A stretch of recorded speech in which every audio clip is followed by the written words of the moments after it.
everyone. Well, first thing I want to say is how refreshing it was to be here today. I've been working in this field now for over 20 years, and so often we're hearing, oh, we can't do this, and it's too hard, and they can do it in Denmark, but we can't do it here, and so on. But I think we've really proved today that it can be done, and that we can do it. And that's really, really refreshing, because we don't often hear that in this field, in the whole environmental field or the resource efficiency field in Ireland. So that's really, really great. And I'm really glad I came. And I want to say well done to Odile for organising it today. Well done. A lot of hard work. Andrew Mullen's presentation was very interesting earlier for a few reasons. First of all, it was because he made the business case for this.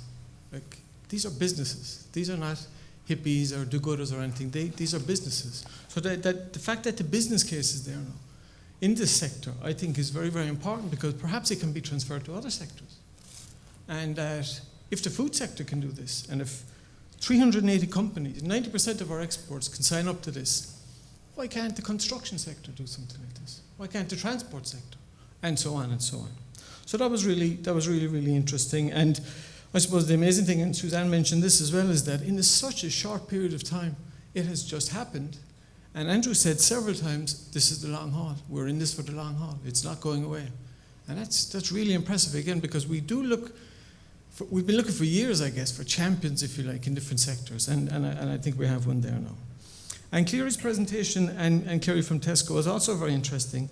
First and foremost, because of the fact that Tesco are even involved. I mean, that's really impressive. You know, this is a multi-billion-dollar company, and Philip told a story earlier about the carrot farmer who wanted to come clean about what happened, you know, and so on, that he'd been let down and everything, and he just couldn't put his head above the parapet to be the first. But now that Tesco have done this, you know, a lot of other companies, and I think he sort of mentioned this as well, that once Tesco made that plunge, made that jump, which is a big jump for them, others will follow. So that was a really, really big development. And I suppose the interesting thing from the Tesco approach was as well that, and it's not really that innovative, but it's the fact that they're looking at the whole thing throughout the food chain.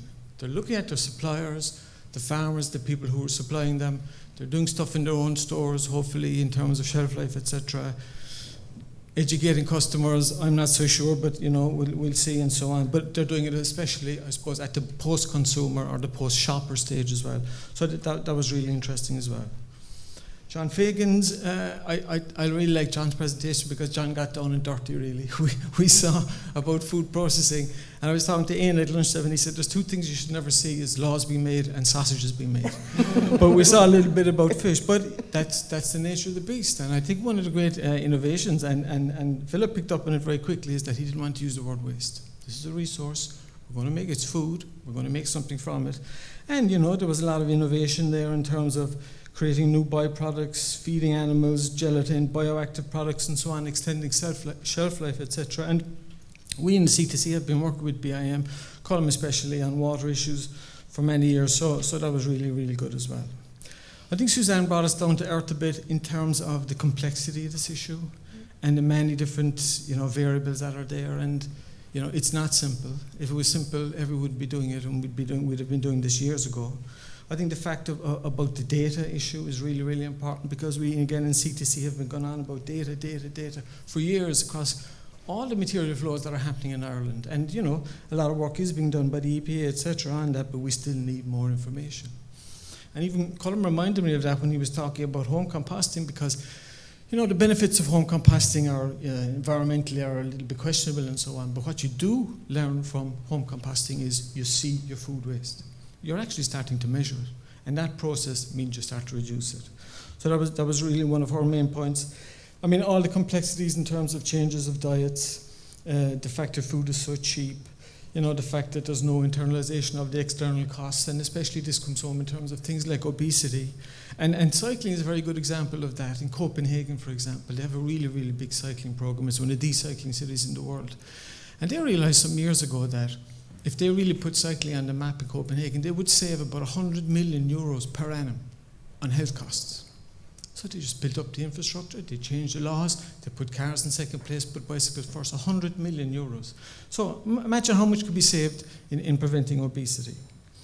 Other issues such as, you know, changing in retail units, the insecurity of contracts we mentioned about the the carrot farm or the fear of giving food to pigs and so on, they're all there. But what I liked especially about Susanna's presentation was then she came up with solutions.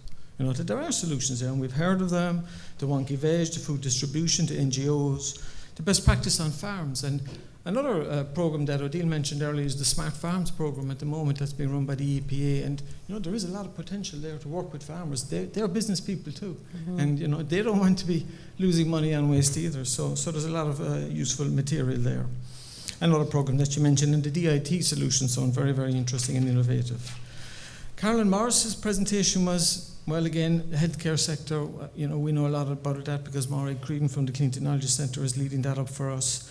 I think, in a way, Morris's presentation was a bit deceptive because he made it look simple.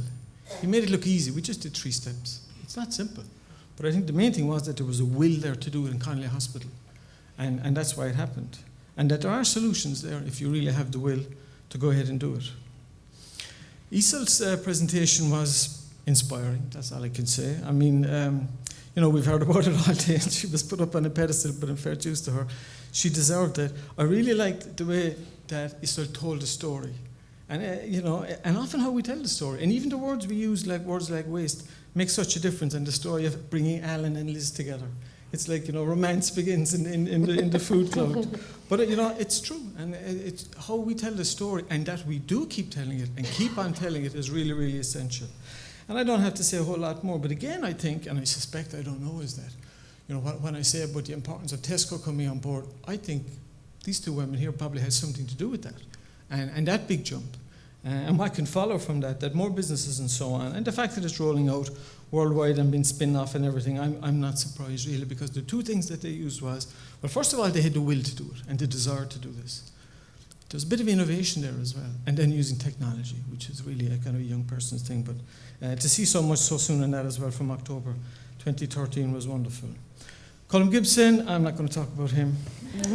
I mean, I work with Colm obviously, and Joan and Edwina, and you know, I think the big story there was obviously Stop Food Waste is a big success, and we should be proud of that. It is the kind of brand now for food waste prevention in Ireland and, you know, in other countries, and that's really successful. And I think the big story there was the way that Stop Food Waste and the Local Authority Prevention Network are working together. That kind of symbiosis.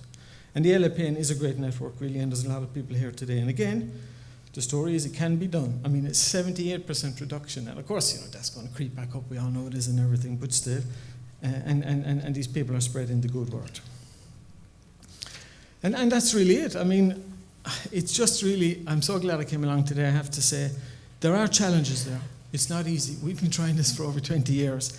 But to see a sector like the food sector, and I guess almost all of you are involved in that sector, you should be really, really proud of what you've done. I think it takes, obviously, the will to do it, commitment, persistence, and I think you've shown how it can be done, so keep on doing it. Give yourselves a clap on the back and keep telling the story. Keep on telling the story. Ty, thank you very much. Excellently done. All I want to do is add 2 observations in addition to that, things that I'm taking home from today. The first of which is, all too often, a big part of our national psyche in this country is to do ourselves down, to think that we are second best, that we will always be runners up. We're not. As we've proven by the ideas and the case studies generated and discussed and picked and poured over in this room, we are a nation of world beaters. Origin Green is just a class ahead of everything else being done globally. Food Cloud is just an absolutely amazing, revolutionary execution of quite a simple concept at exactly the right time, and it is Irish. And everything else that we discussed here today, all of the other opportunities that have been generated from waste, technologies, processes and ideas which are now going to be put in place here but also exported internationally, bear the trade stamp made in Ireland. And what's most important about gatherings like this is, yes, all of these ideas that we share, we discuss here, but also now what's going to happen after we leave here, that all of you continue the dialogue and the conversation, the things that we've neglected and omitted to talk about here now, that will form a part of the next generation of ideas as all of the things that we've discussed here today evolve, develop, become a dynamic process that will actually make substantial change. You are the change makers. Go talk to each other. Go make change, and thank you very much for coming. Thanks very much to Odile de Block for organising this. Carl, to Even, to Suzanne, to all of our other panellists here, and thank you all very much to you for coming along as well. Well done.